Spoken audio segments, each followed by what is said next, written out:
Good morning and happy Pride Month. Welcome to First Church Unitarian's virtual church service. My name is Lara Semple, and I'm a member of the Standing Committee. If this was a traditional church year, we'd be in the sanctuary and there'd be so much buzz about the ending of our church year. There's always a lot of excitement in our winding down. Oh, well, that might be a perfect segue to share with you that our deacons, by popular demand, are creating some amazing and inspiring TED Talks for our summer worship services. So look forward to seeing news about those TED Talks. Also, over the summer, the Standing Committee, the executive team, the Reopening Task Force and Reverend Lara will be very busy working on getting our church open for in-person gatherings in the fall. So we are very excited about that work, and helpful to that work will be the Committee on Ministries Community Conversations Round 2. There are some questions that they want to ask our members and friends about getting back to in-person gatherings. So if somebody has reached out to you to ask you a couple of questions, please connect with them because that work will be very helpful to us. So with that said, there's more details in our community matters about all the other wonderful things that are happening at church. And welcome to church.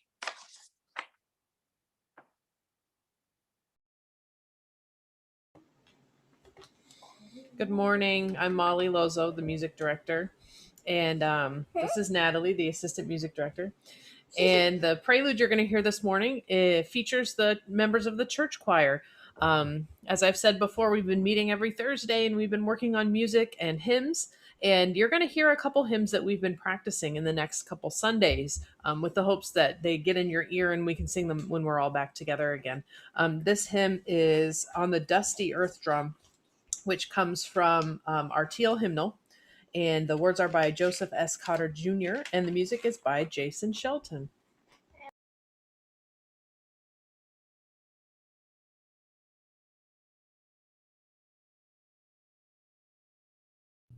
On the dusty earth drum beats the falling rain.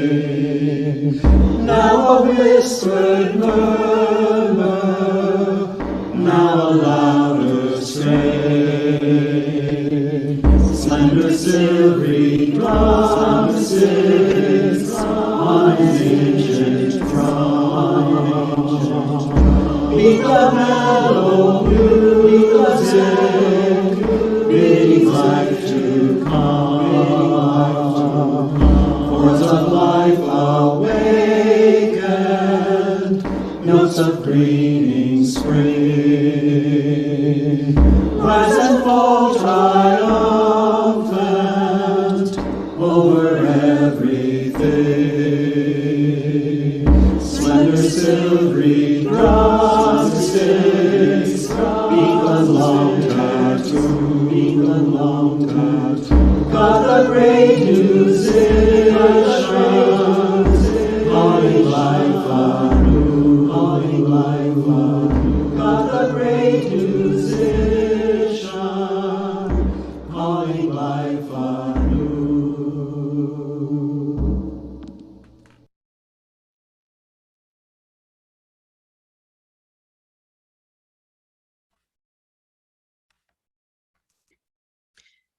We gather this morning as a people sometimes more comfortable with the questions than the answers. We gather this morning as a people who question all, who question authority. We gather this morning as a people taking joy in the questions, perhaps more than the answers given by a jack of all topics, master of none. Let us enjoy this Unitarian Universalist tradition together, keeping in mind the words of physicist Richard Feynman. I would rather have questions that can't be answered than answers that can't be questioned. Let us worship. Each week, an important part of our time together is lighting our chalice and especially saying together the words of our covenant. If you have a chalice at home or a candle that you can light, I invite you to do so now. And if you know the words of the covenant, say them along with this morning's leader. If not, listen to the words. We will be led now by V. O'Malley.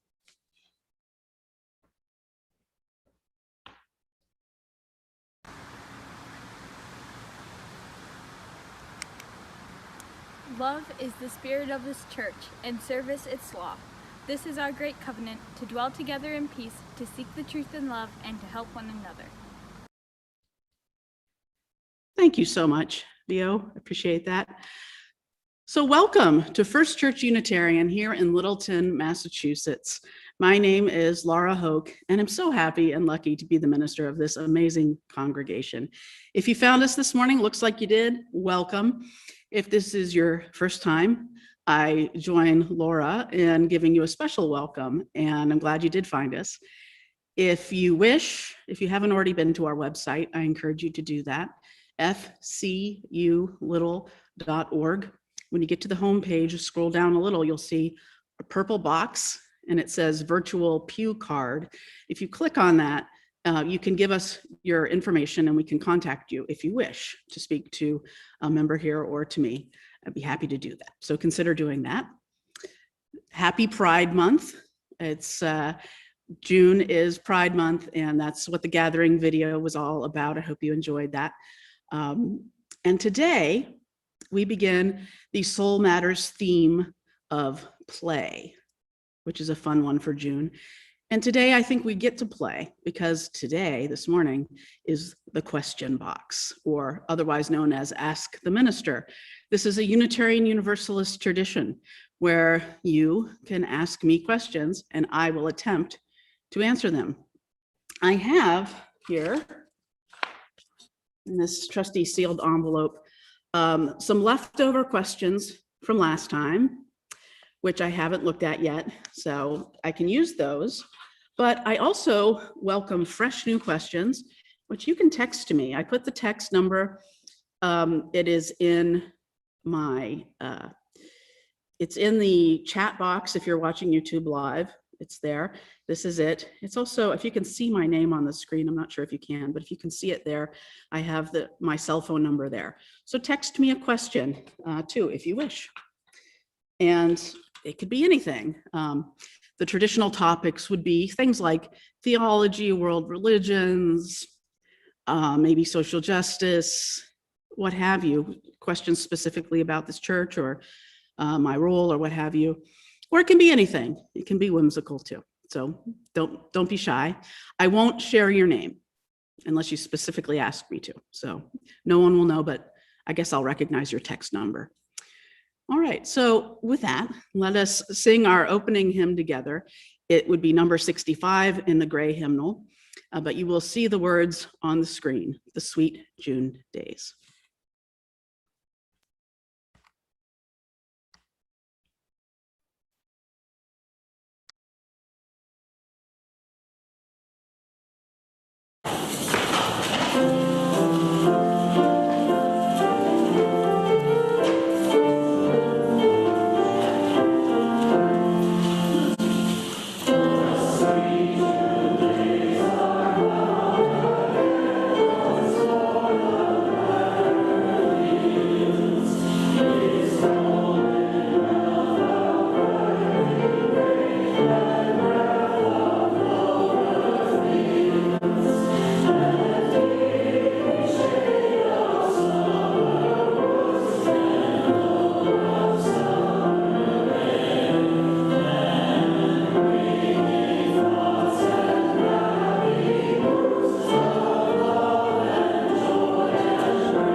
It's now time for all ages. So if there are any children or kids where you are, bring them on up. They're going to want to see this. It's a really fun story called Wordy, Birdy, and it will be read by our very own FCU member, Jen Banks. Enjoy.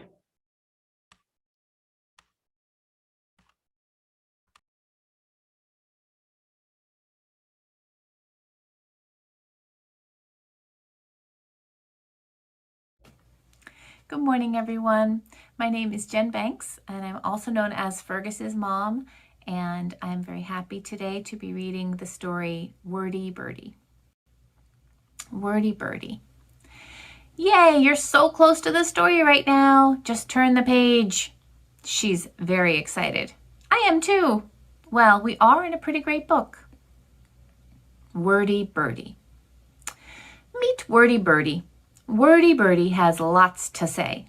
It starts the moment she wakes up. See? Hello, sunrise. Hello, pink sky. Hello, orange sky. Hello, yellow sky. Hello.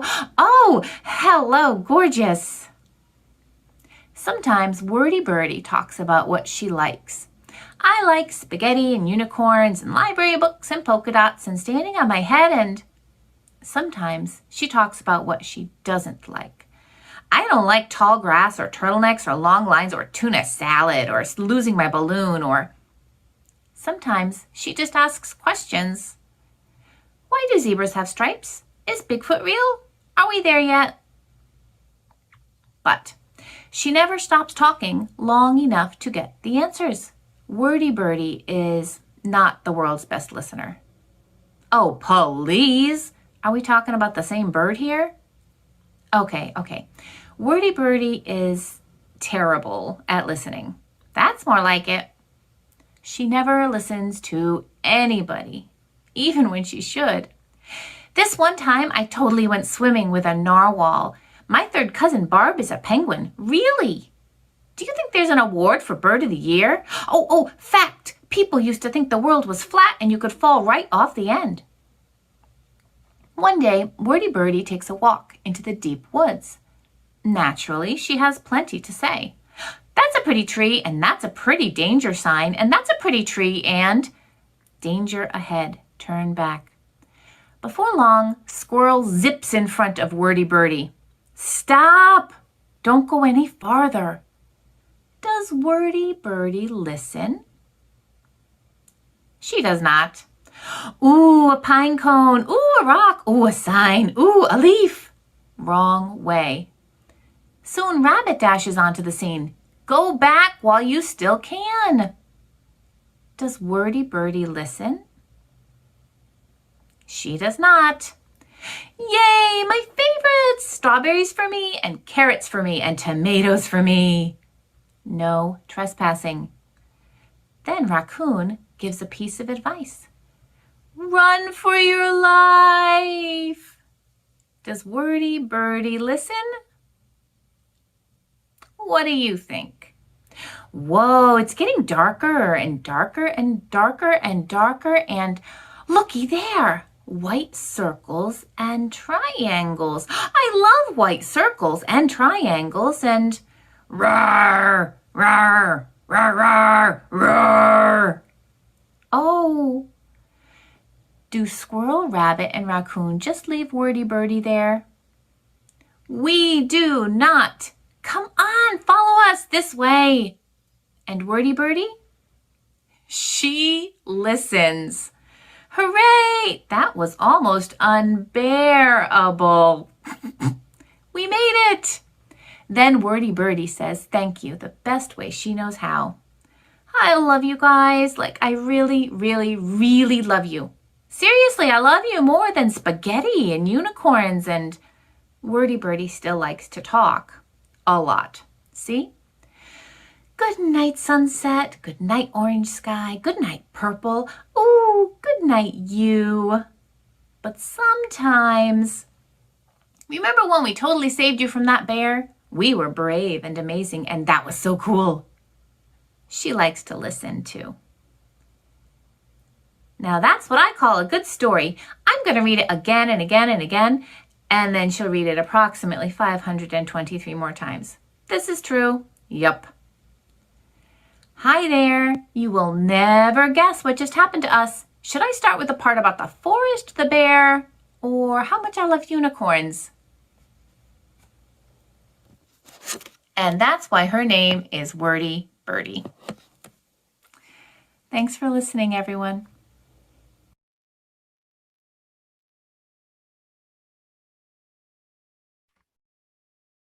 Thanks so much, Jen. That was great.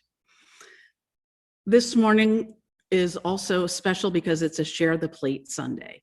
About roughly once a month, we have a Share the Plate Sunday where if we were in person, our plate that would get passed around for cash and checks would go directly to the recipient.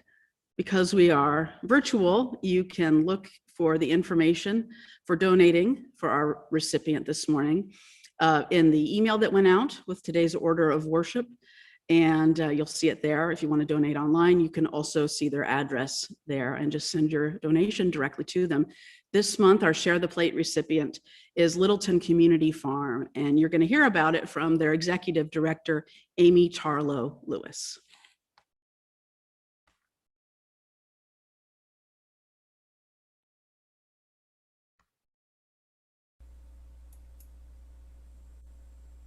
Good morning. My name is Amy Tarlow-Lewis, and I'm the founder and now the executive director at Littleton Community Farm. The farm was founded in 2013, and we operate on 3.2 acres of farmland leased from New England Forestry Foundation. We grow nutrient-dense mixed vegetables with best organic practices. Our mission is to reduce food insecurity in our area, provide farm-based opportunities, and to be a place for community connections. The target population that we serve is low to moderate income households that include children, families, and the elderly in Neshoba Valley, Littleton, and the city of Lowell. If you've never been to our farm, we are located at Prouty Woods near the fire station. We are a community farm and a community forest. What will the world look like when our work is complete? We at Littleton Community Farm envision a world where everyone, regardless of income, wealth, or race, has equitable access to healthful, locally grown food and to experience the connection between land, food, and community. How did 2020 impact the farm? The board took time off from our commercial CSA and used the year to pivot to meet the need. We took time to develop a strategic operating plan for the next 3 years. This included creating a diversity statement to guide our work and our culture. We at the farm believe that everyone has the right to healthy and affordable food. We realize there's a gap between intention and impact, and we want to bridge that gap. Issues of equity and inclusion in our food systems, health, and agriculture extend far beyond LCF and our role in a small, mainly white town. We embrace the challenges of addressing these issues that impact our organization and the broader community. Black, Indigenous, and people of color carry a disproportionately higher cost to healthcare and suffer from higher rates of food-related disease. When working within systems shaped by systematic oppression, racial justice, and food justice, they are inseparable. We are committed to lasting change that will benefit our community and all of agriculture. In 2021, we are launching with some changes to our existing programming. Our largest program is our food pantry donations. We have been donating to Catholic Charities for over 4 years. They feed up to 65 to 75 households a day, 5 days a week. Just over 40% is Black, Indigenous, people of color, and 20% of people in Lowell live below the poverty line. We have also been donating to Loaves and Fishes for over 6 years. The fresh harvest from LCF will reach up to 400 families a month and 2,000 unique individual families a year. 18% identify as Black, Indigenous, people of color. We also deliver crops to Elder and Human Services and are awaiting the return of the Hut Lunch program. Volunteers drive excess produce on a weekly basis to provide healthful food to decrease risk for food-related illnesses. Our donated food will increase the amount of healthy food consumed and contribute to the overall positive healthcare outcomes for these communities. This year, we are excited to be running a pilot program with the Spanish American Center in Leominster. They serve Leominster in the Fitchburg area. They provide hot meals, a food pantry, youth programs with free meals, and domestic violence services, and more. Our farm will primarily grow culinary herbs for the soup kitchen. We are looking for volunteers who will drive to the Spanish American Center. We have donated a total of 24,500 pounds of crops that have provided 73,500 servings of vegetables. We use a conversion of 1 pound equals 3 servings across all crops, which is a commonly accepted exchange in our sector. Of note is our end-of-season relationship with Boston area food gleaners, who come and harvest the last few crops and deliver to food pantries in Boston. This year, we are offering to Littleton residents in neighboring towns deeply discounted CSA shares. It is our philosophy that everyone has the right to good, healthy food regardless of wealth. To that end, we have a sliding scale system. By using the sliding scale, we are practicing economic solidarity. We are cooperating with CSA members, donors, foundations, and recipients to provide mutual support around the cost of growing vegetables. This allows more people to participate in the CSA while providing fair compensation to our farmer and financial stability to the farm. Our farm aims to provide more inclusive, equitable CSA community. If you are interested in a sliding scale share, please email me at admin@Littleton Community Farm. And by the way, you can use this email address if you would like to volunteer. In 2021, we are slowly bringing back a few small classes. You will notice that some are free and others are fee-based. This change is an effort to slowly build up an education program in the next 2 or 3 years that is run by trained staff. We love our volunteers. We are looking for volunteers to help staff our CSA distribution tent, to help with our Pick Your Own Flower garden. This will be open to the public starting in July, Sundays, 11 to 4 p.m. Please consider walking up after church services to pick your own flowers. We are also looking for people to drive to the food pantries. Or you are welcome to come and drop in on the farm, deadhead flowers, weed, transplant, or do other small projects. These times will be Wednesday or Sunday, 1 to 4 p.m. We are always looking for new board members. Our board members donate 10 hours a month and are passionate about our mission. A hero of mine, Marion Stoddard, who led the charge to clean up the Nashua River, told me, "You don't have to be someone super special to do something super special." In 2020, with field erosion and soil health a concern, we consulted with the Natural Resource and Conservation Services. The board and our new farm manager made a decision to switch to a no-till system. We sold tractor implements and equipment and reinvested in a walk-behind BCS tractor and implements. Over the next 3 to 5 years, we expect that this change will more than double our historic crop yields, greatly increase our ability to donate vegetables to our partner hunger relief organizations. Additionally, no-till farming will make the farm a net capture of carbon by pulling more carbon from the atmosphere and returning into the soil. We still have a few CSA shares available for sale. This year you can sign up to share a share with a friend or family member. The season starts on June 15th. To purchase your CSA, please go to our homepage on our website. There are lots of ways of becoming involved. Pick your own flowers on Sundays, joining the board of directors, volunteering on the farm, purchasing a CSA, or donating. This spring, 2 generous donors have stepped forward to provide a dollar-for-dollar match. Between now and June 20th, the summer solstice, you can double your impact. Please consider a generous gift to our farm. There are 2 ways to give, either through our website or by mailing a check to our P.O. Box. Thank you for the opportunity to be here today. We at the farm, those we serve, are extremely grateful for your support. Thank you.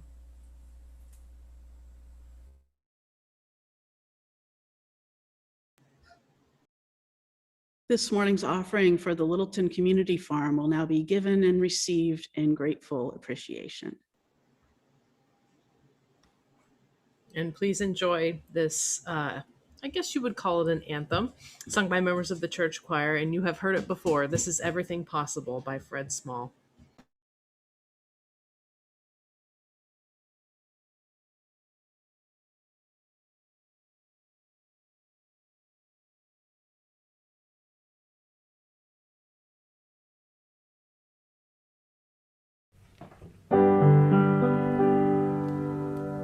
We've cleared off the table, leftovers saved, washed the dishes and put them away.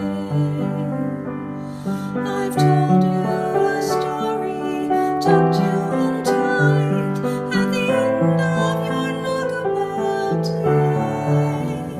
As the moon sets its sails to carry you to sleep over the midnight sea, I will sing you a song no one sang to me, may it keep you good company. Oh, you can be anybody you want to be. You can love whomever you will. You can travel any country where your heart beats, and know that I will love you still. You can live by yourself, you can gather friends around, you can choose one special one, and the only measure of your words and your deeds will be the love you leave behind when you're done. There are girls who grow up strong and bold, there are boys quiet and kind. Some race on ahead, some follow behind, some go in their own way at time. Some women love women, some men love men, some raise children, some never do. You can dream all the day, never reaching the end of everything possible for you.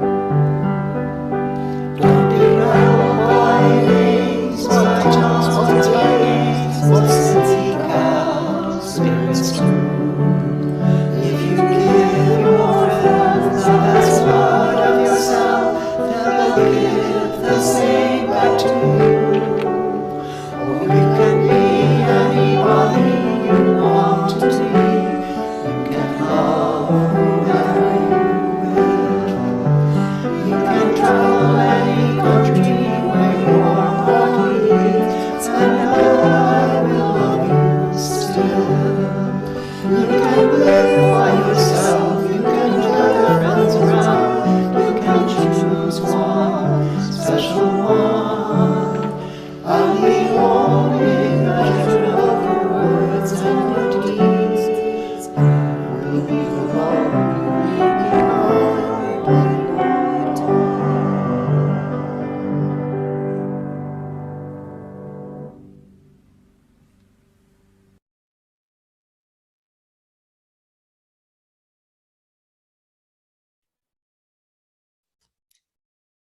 Thank you so much, choir.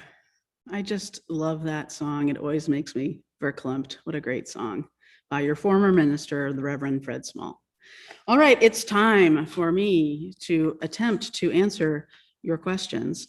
And again, this is the text number if you want to send me a nice fresh question. If you didn't get that, the text number is actually right here in my name. So go ahead if you want to text me. I have a few already. Some texts came in. I also have old questions that I can go to. So I want to spend, let's see how much time we have. I'm going to spend, for the sake of time, approximately 15 minutes, which is shorter than usual because I want to keep us moving. So if our tech volunteer, tech verger, Mike, would be willing to let me know when 15 minutes are up approximately, that would be great. Okay, thank you. So I'm going to start off with what we got for text questions. And here's the first one I got. What is your favorite laughing avatar of God and why? Here's my very own cell phone. And will you continue streaming after you return to in-person? What is your favorite laughing avatar of God and why? Is this I feel like I should know this term, laughing avatar of God. I know what the individual words mean, but I guess I've never heard it put that way.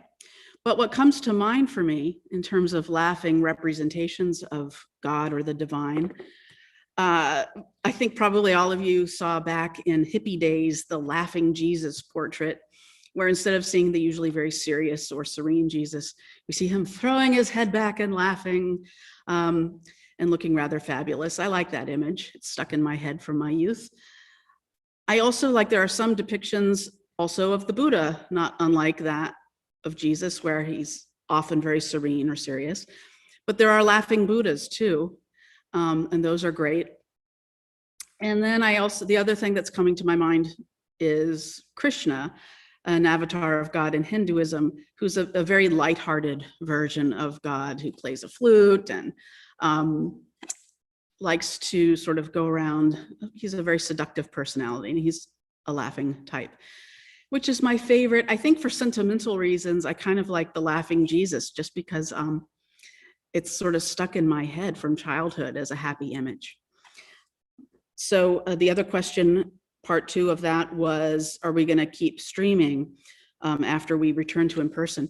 Yeah, we're gonna do our best to keep doing that. And there's another question about this that came in, so I'll leave it at that. But yes, we are going to try. Let's see. Next question came in on text. What parts of Universalism remain in the life of today's Unitarian Universalists? It's a great question because when Unitarians and Universalists merged back in 1961, as I've said before, the Unitarian culture tended to dominate. But you do see, I believe, certain parts of Universalism that really persist in the life of today's Unitarian Universalism. One is, as I alluded to in the Pilgrim sermon I did a couple weeks ago, I think that Unitarian Universalists tend to believe that everyone has a similar fate when they die. There are probably a handful of Unitarian Universalists who believe otherwise, but I do think Unitarian Universalists seem to think that everyone's entitled to essentially the same afterlife, which is an updated version of you go to heaven rather than hell. I also think Universalism came to mean sort of universal religion in a sense, where we appreciate all the world's major religions, as you see in our beautiful quilt here. I think that became kind of a new way of thinking of Universalism that's very much still with us and most Unitarian Universalist congregations. And we say that we side with love. That's kind of our number one sort of denominational catchphrase or slogan, if you will, for some years now. And that really, to me, speaks to the Universalist side of our heritage, the emphasis on love, a loving spirit over intellectualism. I think that is the trend in Unitarian Universalism. So those are the first things that come to mind. Next question that came in by text. Okay, since the state, Massachusetts, that we're in, is fully open, why is FCU not opening? That's a great question. I think we're just speaking for myself. This is not the official answer, actually, but my take on it is this, that we were always going to try very hard to have an equitable process so that we care about the people who can feel comfortable being here in person and those who can't. And at the moment, we're just not quite there yet. We have a task force considering issues of reopening, and we want to do it in the best way for the most people. Yes, we will continue with an option to stream for people who still don't feel comfortable coming physically here, or for those of you who can't. But we hope that we'll be back in the fall. And we have the bonus that there's essentially a trial run happening now here in Massachusetts when things are open. So really, if anything is going to go awry or if there's anything we should know, hopefully we will know that before September rolls around. So it just seems to make the most sense for us to hold back. You know, we've been doing it online all this time. There's only a couple more Sundays. So we're going to wait and try to really hard to get it as right as we can. So that's my answer to that. Next question. What do you feel is the most important reason for live streaming our services in the fall? Well, twofold for me, as I've said. One is that some people who are watching us by live stream, who are very dear to us, are watching from a distance, and they probably will almost never be able to come here physically. And so we want to keep a live stream option for them. But also some of the people that we know very well from being here in person in Littleton won't be able to for various health reasons. So that's another reason. And you know what? We've had a number of people come back to us, people who are sort of homebound for various reasons of health or other personal reasons, who kind of have grown away from the church over the years because they couldn't come in on a Sunday. And many of those people, really, actually most of them that I'm aware of in that category, have since reconnected since we've been online. And that's amazing. So yeah, we want to keep them engaged. So those are my reasons why it's so important. And it's sort of an accessibility issue, right? If you're gonna have accessibility, as somebody said to me, by putting up, say, a handicap ramp, why wouldn't you have accessibility? Now that we know how to stream, why wouldn't you do that for people who need that option? So those are the good reasons, I think. Next question. How do you personally feel about adding video screens in the sanctuary?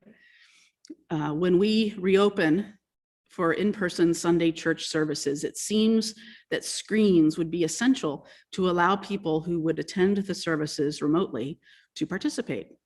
I see where your minds are. I like the way this is going. Yes, so this is the great thing about Question Box Sunday. I see what you're thinking about. Yeah, I love the idea of screens personally, and like everything, it will take getting used to. We had the thought even before the pandemic that worship at General Assembly, one of the things that's really nice is you don't have your head stuck down in the hymnal looking at the lyrics. The words are on the screen and you can look up and around as you're singing, and you can even clap if you want or move.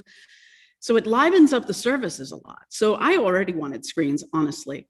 But now we're used to screens and people are used to seeing the lyrics on screens and other things on screens. We could maybe save some paper, print out some copies for people who really want the hard copy paper, but save some paper for people who don't care about the hard copy paper. When you add to it the pandemic situation, what we've learned, yeah, if there's going to be people worshiping virtually, it might be nice to figure out, and it might take us a little time to figure it out, so be patient, but it would be great to figure out a way to be a little interactive with them so that they're more a part of the experience rather than just watching us have an experience here. So yes, I think I just answered your question. So yeah, I like the idea. Next question. What do you like about the TV show Kung Fu and messages related to spirituality? Apparently I've talked about my love of Kung Fu here. Sometimes I forget what I've even said here, which is not good really. But yes, I do love the old 70s show Kung Fu with David Carradine. It's great. It shows Shaolin Kung Fu. So it's in the temple in China is the tradition that the main character is coming from. And so it's that kind of Chan Buddhism, or a lot like Zen Buddhism in Japan, where it's Buddhism influenced heavily by Taoism. And so it connects through Taoism to a lot of earth-centered kind of thinking, and thinking about the universe as a whole, the Tao. So I like that about the spirituality. And it connects to more traditional Buddhism too, in that there's a meditative sense. The main character meditates a lot, either through quiet meditation seated, or sometimes through playing his flute, which is another type of Chan or Zen meditation. So I just think that's a lovely image of spirituality. And of course, the character is really very loving and caring to all people and very non-judgmental, and goes to using Kung Fu as a last resort and really in defense, not in an offensive way. So I think it's a lovely show. I love the Taoism and the Buddhism. Okay, that's a quick answer. I could do a whole sermon on that. Look out. Let's see. Oh boy, next question is, who are you? I mean, I can't answer that. My spiritual answer is, I am that. And so are you. We are one. We are the oneness. We are the source. I'll leave it at that for today. I love the question. Next question. How do we recover? I assume the sense is, how do we recover from the pandemic? It could have been meant in a different kind of sense. And how do we recover from 4 years is another thing that comes to mind. Yeah, I think we are recovering from the 4 years. I'll leave that at that for now. As far as the pandemic, some things are permanent losses. I mean, the souls, the people that have been lost is a permanent loss. And all we can do there is continue the grieving process. But for how do we heal those of us who are still here with gratitude? I think that's the answer, really, is with gratitude and simplicity and humility. With a new gratitude for the gift of being together, a real appreciation for that, but continuing on with our care for others so that if things change as we move forward, we are now more nimble in how we can respond. And I think with patience for each other, with love and patience for each other, because everyone is going to have their own challenges with this that are unique to them in terms of their own health or their own just comfort level with things getting back to closer to what they were before.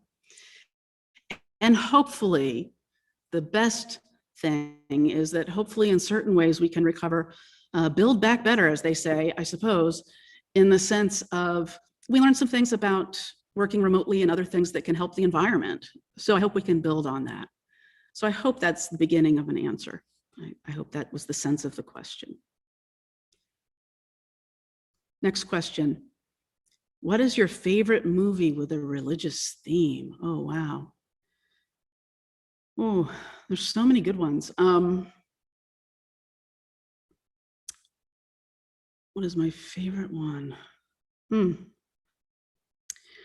Well, the one that keeps coming to my mind, even though I'm not really sure it's my very favorite, is the 1982, I believe, version of the biopic of Gandhi with Ben Kingsley. It's not perfect, and probably if I watched it again, I would find it dated in certain ways. But I remember seeing that as an adolescent and feeling very moved by it, at least at that time. Moved and inspired by what a pure, a religious mindset, by taking your spirituality seriously, could do to your life. And as Gandhi says, for those who think that politics is not related to religion, they don't really understand religion. And I thought that movie did a nice job of spelling that out. So I'll start with that one. I'll probably think of the perfect answer later, of course. Okay.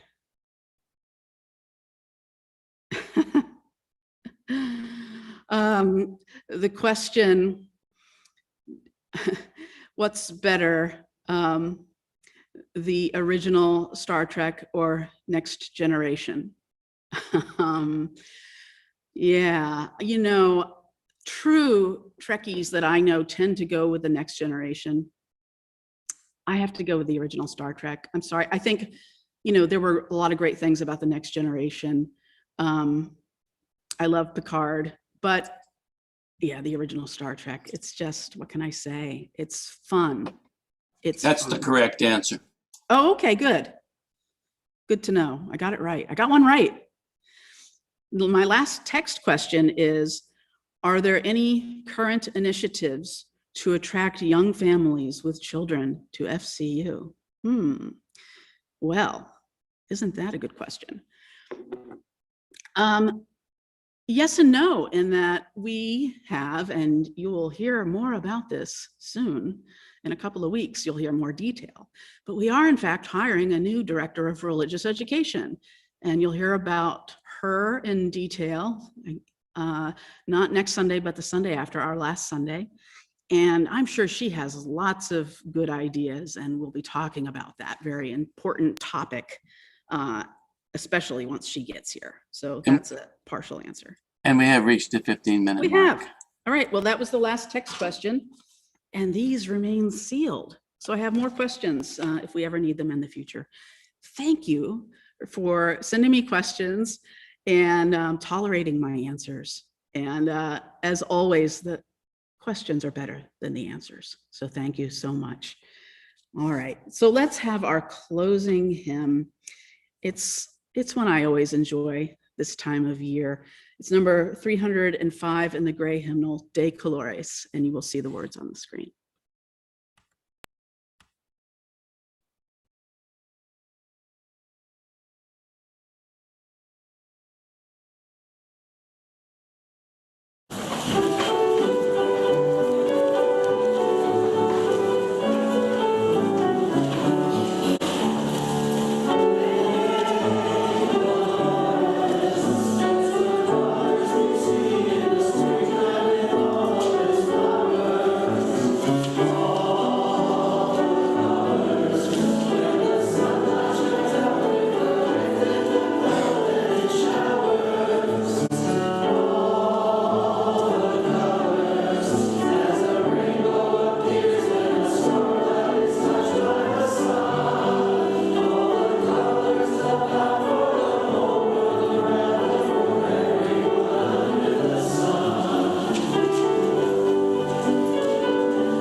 Friends, it's time for our closing words. And as you know, When we're here in person and when we are again here in person, some of us will be comfortable holding hands again in a circle. We'll see. Another thing to figure out. But since we can't do that right now, I would ask if you're comfortable, if there's somebody there in the room that you can safely hold hands with, to please do that. Otherwise, I encourage you to either put your hands together and feel that warmth, or if you prefer, to put your hands on your heart for our closing words.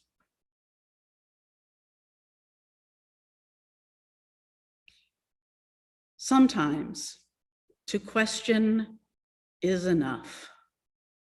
Sometimes asking a good question, hearing the words of your question leave your lips or come off of your fingertips onto your texting pad.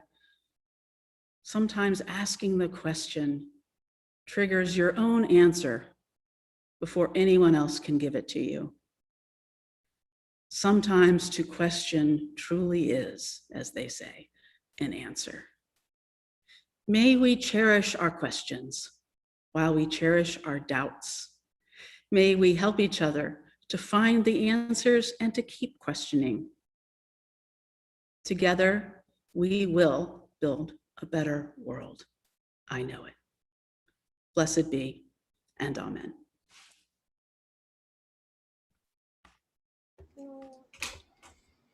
And our postlude today is Circle of Song, featuring members of the church choir. The music director. Yes, you're my little music director. Enjoy.